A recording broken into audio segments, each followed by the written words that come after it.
ಅಧಿಕಾರಿಗಳು mega raid ಮಾಡಿದ್ದಾರೆ. ಸುಮಾರು ಬೆಂಗಳೂರಿನ 8 ಕಡೆಗಳಲ್ಲಿ ಏಕಕಾಲದಲ್ಲಿ ಈಗ ದಾಳಿಯನ್ನ ಮಾಡಿದ್ದಾರೆ. ದಾಳಿ ಮಾಡಿ ಶೋಧ ಕಾರ್ಯವನ್ನ ಕೂಡ ಈಗಾಗಲೇ ಆರಂಭಿಸಿದ್ದಾರೆ. ಅನೇಕ ಅನುಮಾನಗಳು ಕಾಡಿದ್ವು. ಈ ಉಗ್ರ ಚಟುವಟಿಕೆಗೆ ಹಣದ ಜಾಲವನ್ನ ಬೆನ್ನತ್ತಿದೆ ಇಡಿ. ಸಿರಿಯಾದಲ್ಲಿ ಬೆಂಗಳೂರಿನಲ್ಲಿ ಕೂತ್ಕೊಂಡು ಸಿರಿಯಾದಲ್ಲಿ ಐಸಿಸ್ಗೆ ಹಣದ ನೆರವು ನೀಡಿದ್ದಾರೆ ಅನ್ನುವಂಥ ವಿಚಾರ, ಮುಸ್ಲಿಮರ ನೇಮಕಾತಿ ಹಣದ ನೆರವು ನೀಡಿದ್ದಾರೆ ಅನ್ನುವಂಥ ಆರೋಪಗಳು ಕೂಡ ಕೇಳಿ ಬಂದಿದ್ವು. ಇದೇ ವಿಚಾರಕ್ಕೆ ಸಂಬಂಧಪಟ್ಟಂತೆ 8 ಕಡೆಗಳಲ್ಲಿ ಈಗ ದಾಳಿಯನ್ನ ನಡೆಸಲಾಗಿದೆ. ಇಡಿ ಮೆಗಾ ರೇಡ್ ಅನ್ನ ಮಾಡಿದೆ. 8 ಸ್ಥಳಗಳಲ್ಲಿ ಅಧಿಕಾರಿಗಳು ಈಗ ಶೋಧ ಕಾರ್ಯವನ್ನ ನಡೆಸ್ತಾ ಇದ್ದಾರೆ. ಇಕ್ರಾ ವೆಲ್ಫೇರ್ ಟ್ರಸ್ಟ್ ಅನ್ನುವಂಥ ಟ್ರಸ್ಟ್ ಏನಿದೆ, ಆ ಟ್ರಸ್ಟ್ ಮೂಲಕ ಈ ರೀತಿ ಉಗ್ರ ಚಟುವಟಿಕೆಗಳು, ಹಣದ ಜಾಲ, ಸಿರಿಯಾದಲ್ಲಿ ಐಸಿಸ್ಗೆ ನೆರವು ನೀಡೋದಾಗಿರಬಹುದು, ಅದರ ಜೊತೆಯಲ್ಲಿ ಮುಸ್ಲಿಮರನ್ನ ನೇಮಕಾತಿ ಮಾಡಿಕೊಳ್ಳೋದಾಗಿರಬಹುದು, ಇದೆಲ್ಲವನ್ನೂ ಕೂಡ ಇಲ್ಲಿಂದಲೇ ನಡೆಸ್ತಾ ಇದ್ರು ಅನ್ನುವಂಥ ಒಂದಷ್ಟು ಆರೋಪಗಳು ಕೇಳಿ ಬಂದಿತ್ತು. ಅದೇ ವಿಚಾರಕ್ಕೆ ಸಂಬಂಧಪಟ್ಟಂತೆ ಈಗ ಇಡಿ ಅಧಿಕಾರಿಗಳು ಮೆಗಾ ರೇಡ್ ನಡೆಸಿದ್ದಾರೆ. ಡಿಎಫ್ಎಂನಿಂದ ಹಣ ವರ್ಗಾವಣೆ ಮಾಡಲಾಗಿದೆ ಅನ್ನುವಂಥ ಆರೋಪ ಕೂಡ ಕೇಳಿ ಬಂದಿದೆ. ಎನ್ಐಎ ತನಿಖೆಯಲ್ಲಿ ಈ ರೀತಿ ಆಗಿರೋದು ಈಗ ಬಯಲಾಗಿರೋದು. ಹಾಗಾಗಿ ಶಾಂತಿನಗರ, ಫ್ರೇಜರ್ ಟೌನ್ ಸೇರಿ 8 ಕಡೆಗಳಲ್ಲಿ ಇಡಿ ರೇಡ್ ಆಗಿದೆ ಅನ್ನುವಂಥ ಮಾಹಿತಿ ಇದೆ. ಇದೇ ವಿಚಾರಕ್ಕೆ ಸಂಬಂಧಪಟ್ಟಂತೆ ಅಭಿಷೇಕ್ ಜಯಶಂಕರ್ ನಮ್ಮ ಜೊತೆ ನೇರ ಸಂಪರ್ಕದಲ್ಲಿ ಜಾಯಿನ್ ಆಗಿದ್ದಾರೆ. ಡೀಟೇಲ್ಸ್ ಅನ್ನ ಕೊಡ್ತಾ ಹೋಗ್ತಾರೆ. ಅಭಿಷೇಕ್, ಎಲ್ಲಿನ ಈ ಉಗ್ರ ಚಟುವಟಿಕೆ, ಅದರ ಜೊತೆ ಎಲ್ಲಿನ ಸಿರಿಯಾ, ಅಲ್ಲಿಗೆ ಇಲ್ಲಿಂದ ನೇಮಕಾತಿ ಮಾಡ್ಕೊಳ್ತಾರೆ, ಹಣದ ನೆರವು ಕೂಡ ಹೋಗಿದೆ ಅಂತಂದ್ರೆ ಯಾರಿದನ್ನ ನಡೆಸ್ತಾ ಇದ್ರು, ಈ ವೆಲ್ಫೇರ್ ಟ್ರಸ್ಟ್ ಯಾರಿಗೆ ಸೇರಿದ್ದು ಅನ್ನುವಂಥ ಪ್ರಶ್ನೆ. ನಮ್ಮ ಪ್ರತಿನಿಧಿಯನ್ನ ಮತ್ತೆ ಸಂಪರ್ಕಿಸ್ತೀವಿ, ಮಾಹಿತಿಯನ್ನ ಪಡ್ಕೊಳ್ತೀವಿ. ಆದ್ರೆ ಈಗ ಸದ್ಯಕ್ಕೆ ಫ್ರೇಜರ್ ಟೌನ್ ಜೊತೆಯಲ್ಲಿ ಶಾಂತಿನಗರ ಸೇರಿದಂತೆ 8 ಕಡೆಗಳಲ್ಲಿ ಇಡಿ ಈಗ ರೇಡ್ ಮಾಡಿದೆ ಅನ್ನುವಂಥ ಮಾಹಿತಿ, ಖಚಿತ ಮಾಹಿತಿ ಇತ್ತು. ಯಾಕಂದ್ರೆ ಎನ್ಐಎ ಇಂದ ಈ ವಿಚಾರ ಅಂದ್ರೆ ತನಿಖೆಯನ್ನ ನಡೆಸ್ತಾ ಇತ್ತು.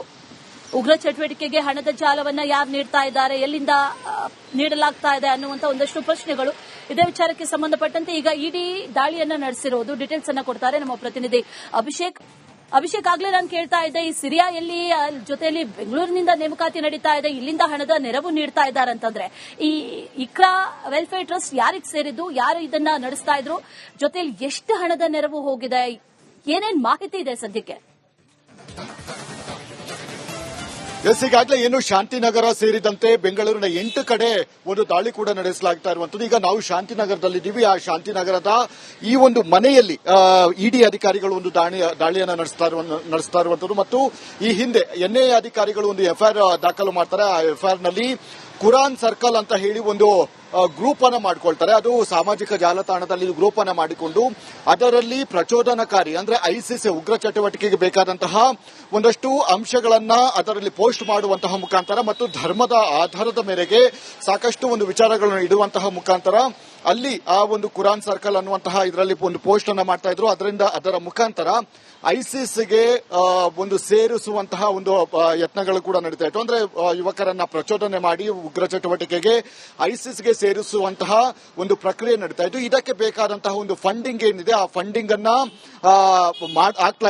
ಆಗ್ತಾ ಇತ್ತು, ಅಂದ್ರೆ ಇಸ್ಲಾಮಿಕ್ ಇದರಿಂದ ಆಗ್ತಾ ಇತ್ತು ಅಂತ ಹೇಳಿ ಸಾಕಷ್ಟು ಒಂದು ಆರೋಪಗಳು ಕೇಳಿ ಬಂದಿತ್ತು. ಇಕ್ರಾ ವೆಲ್ಫೇರ್ ಟ್ರಸ್ಟ್ ಮತ್ತು ಜೆಎಫ್ಎಂ ಅನ್ನುವಂತಹ ಟ್ರಸ್ಟ್ ಏನಿದೆ, ಇದರ ಮುಖಾಂತರ ಒಂದು ಫಂಡಿಂಗ್ ಆಗ್ತಾ ಇತ್ತು ಅನ್ನುವಂತಹ ಒಂದು ಆರೋಪಗಳು ಕೂಡ ಕೇಳಿ ಬಂದಿತ್ತು. ಹೀಗಾಗಿ ಸದ್ಯ ಈ ಒಂದು ಸಂಬಂಧ ಅಂದ್ರೆ ಎನ್ಐಎ ಅಧಿಕಾರಿಗಳು ಏನು ದಾಖಲು ಮಾಡಲಾಗಿತ್ತು ಅದರ ಒಂದು ಯುಎಪಿಎ ಕಾಯ್ದೆಯಡಿ ಎನ್ಐಎ ಅಧಿಕಾರಿಗಳು ಒಂದು ತನಿಖೆಯನ್ನು ನಡೆಸಿದ್ರೆ ಅದರ ಮನಿ ಲಾಂಡ್ರಿಂಗ್ ಅಂದ್ರೆ ಈ ಫಂಡಿಂಗ್ ವಿಚಾರವಾಗಿ ಇಡಿ ಅಧಿಕಾರಿಗಳು ದಾಳಿಯನ್ನು ನಡೆಸಿ ಮತ್ತು ಪರಿಶೀಲನೆ ನಡೆಸುವಂತಹ ಮುಖಾಂತರ ನಗರದ 8 ಕಡೆ ದಾಳಿಯನ್ನು ನಡೆಸಲಾಗ್ತಾ ಇದೆ. ಇದೊಂದೇ ಅಂತಲ್ಲ, ಶಾಂತಿನಗರ ಒಂದೇ ಅಂತಲ್ಲ, ಫ್ರೇಜರ್ ಟೌನ್ ಏನಿದೆ, ಫ್ರೇಜರ್ ಟೌನ್ ನಲ್ಲಿರುವಂತಹ ಮನೆಯಲ್ಲೂ ಕೂಡ ಈಗಾಗಲೇ ದಾಳಿಯನ್ನು ನಡೆಸುವಂತಹ ಮುಖಾಂತರ ಅಲ್ಲಿ ಒಂದು ಪರಿಶೀಲನೆ ನಡೆಸುವಂತದ್ದು ಮತ್ತೆ ದಾಖಲೆ ಪರಿಶೀಲನೆ ನಡೆಸುವಂತಹ ಕೆಲಸಗಳನ್ನು ಕೂಡ ಮಾಡ್ತಾ ಇದ್ದಾರೆ. ಹೀಗಾಗಿ ಈ ರೀತಿಯಾದಂತಹ ಅಂದ್ರೆ ಸಮಾಜ ವಿರೋಧಿ ಕೃತ್ಯವನ್ನ ಮಾಡಿ ನಂತರ ಅವರನ್ನ ಸಿರಿಯಾ ಮತ್ತು ಟರ್ಕಿಗೆ ಇಲ್ಲಿಗೆ ರವಾನೆ ಮಾಡುವಂತಹ ಮುಖಾಂತರ ದೇಶದ ವಿರುದ್ಧವಾಗಿ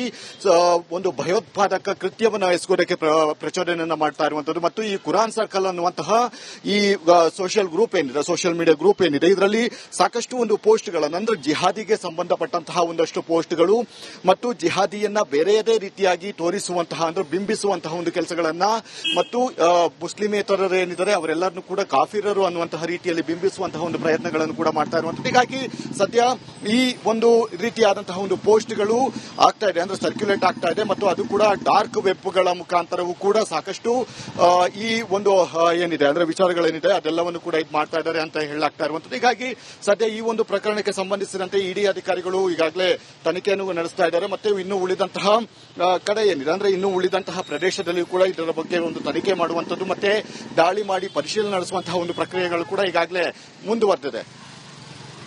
ರೈಟ್ ಅಭಿಷೇಕ್, ಅದ್ರ ಜೊತೆಲಿ ಇಕ್ರಾ ವೆಲ್ಫೇರ್ ಟ್ರಸ್ಟ್ ಇದೆಯಲ್ಲ, ಇದು ಹಣದ ನೆರವನ್ನ ನೀಡ್ತಾ ಇತ್ತು ಅನ್ನೋದಾದ್ರೆ ಇದಕ್ಕೆ ಹಣದ ಮೂಲ ಏನು, ಜಿಎಂಎಫ್ಗೆ ಹಣದ ಮೂಲ ಏನು, ಜೊತೆಗೆ ಯಾರ್ಯಾರನ್ನ ರಿಕ್ರೂಟ್ ಮಾಡ್ಕೊಂಡಿದ್ರು, ಬೆಂಗಳೂರಿನವರನ್ನ ರಿಕ್ರೂಟ್ ಮಾಡ್ಕೊಳ್ತಾ ಇದ್ರ, ಯಾವ ರೀತಿ ಜಾಲ ಹಬ್ಬಿದ್ದಾದ್ರೂ ಹೇಗೆ, ಇದ್ರ ಬಗ್ಗೆ ಏನಾದ್ರೂ ಮಾಹಿತಿ ಇದೆಯಾ?